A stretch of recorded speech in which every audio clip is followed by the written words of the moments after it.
एक ऐसी चीज़ जिसे ना दुनिया का सबसे पावरफुल सोर्सरर तोड़ सका, ना उसे फोर्स से खोला जा सकता है, और जिसने पूरी जुजुत्सु दुनिया का बैलेंस ही बदल दिया। अगर गोजो सातोरू इतना पावरफुल था तो वो प्रिजन रियल्म से बाहर क्यों नहीं आ पाया? क्या प्रिजन रियल्म सिर्फ एक बॉक्स है या इसके अंदर कोई और भी सीक्रेट छुपा हुआ है?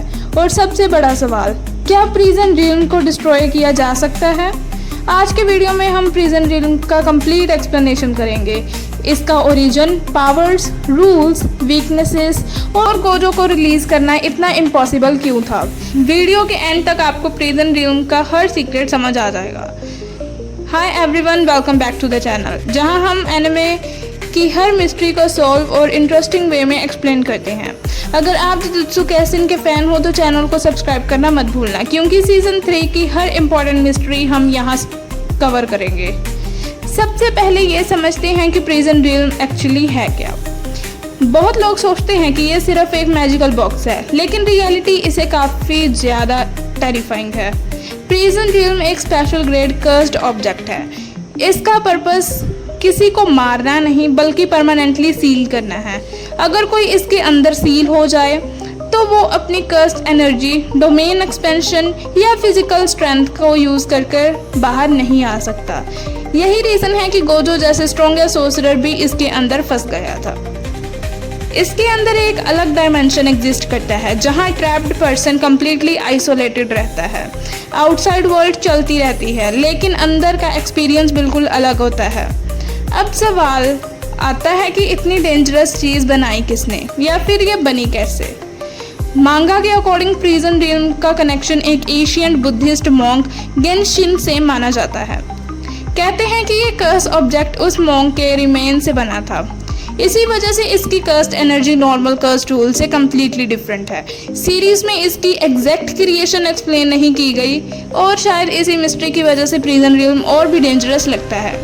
एक ऐसी चीज़ जिसके बारे में जुजुत्सु हाई को भी बहुत कम नॉलेज है। अब आते हैं सबसे इम्पॉर्टेंट पार्ट पर।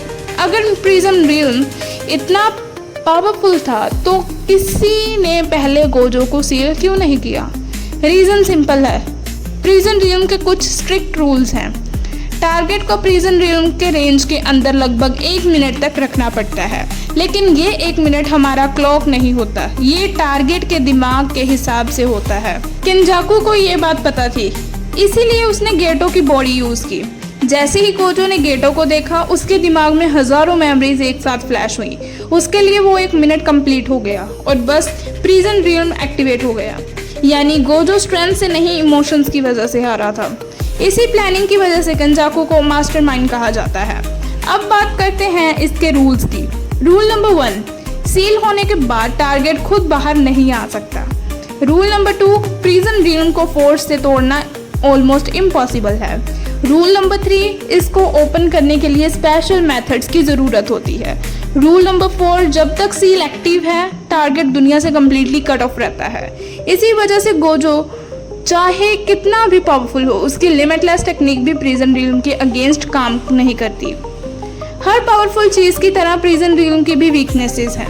ये इम्पॉसिबल नहीं था, बस एक्सट्रीमली डिफ़िकल्ट है। सीरीज में हमें पता चलता है कि कुछ रेयर टेक्निक्स और स्पेशल कर्स्ड टूल्स की हेल्प से प्रिजन रियल्म्स को ओपन किया जा सकता है, लेकिन ये प्रोसेस इतना डेंजरस है कि बहुत कम लोग इसके बारे में जानते हैं।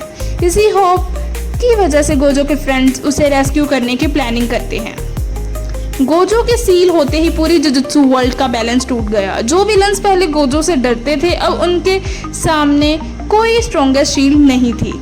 इसी मोमेंट के बाद केंजाकू अपना असली प्लान स्टार्ट करता है, और वहीं से जुजुत्सु काइसेन की स्टोरी और भी डार्क और डेंजरस बन जाती है। एक कर्स्ड ऑब्जेक्ट ने पूरी दुनिया का फ्यूचर बदल दिया। तो गाइस, ये था प्रिजन रियल्म का कंप्लीट एक्सप्लेनेशन। अब आप समझ गए होंगे कि गोजो वीक नहीं था, प्रिजन रियल्म की सीलिंग एबिलिटी ही इतनी टेरिफाइंग थी, और केंजाकू ने सिर्फ पावर से नहीं बल्कि प्लानिंग और साइकोलॉजी से गोजो को हराया। अगर आपको ये वीडियो पसंद आई हो तो वीडियो को लाइक ज़रूर करें, चैनल को सब्सक्राइब करना और कमेंट्स में बताना कि आप अगली वीडियो किस टॉपिक की एक्सप्लेनेशन चाहते हो। केंजाकूज मास्टर प्लान, कलिंग गेम, या सुकुना's ट्रू गोल, या फिर सुकुना वर्सेस तोजी फाइट। मैं मिलती हूँ आपसे इन द नेक्स्ट वीडियो, तब तक के लिए take care, keep watching anime and sayonara.